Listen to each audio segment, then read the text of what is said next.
60 lider botror dhe të dërguar të lartë do të takohen sot në Paris për të diskutuar të ardhmen e Libisë.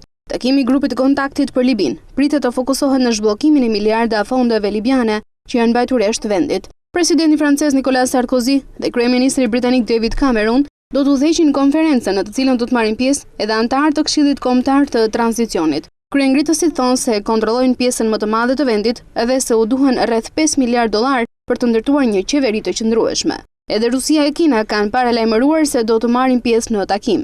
Nga ana tjetër, nga dy djemtë e Gaddafit, ndonse nuk ju dihet vendodhja, vazhdojnë të vinë mesazhe kontradiktore.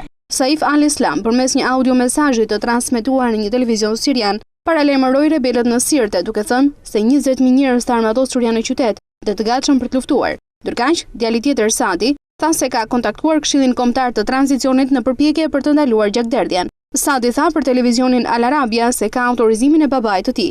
Sekretari amerikane e shtetit Hillary Clinton dhe zyrtarë të tjerë nga rreth 50 vende mblidhen kështu në Paris për të diskutuar kalimin e Libisë në qeverisjen demokratike pas Gaddafit. Kryetari i Këshillit Kombëtar Kalimtar Mustafa Abdel Xhalil pritet të parashtrojë nevojat e ngutshme të Këshillit.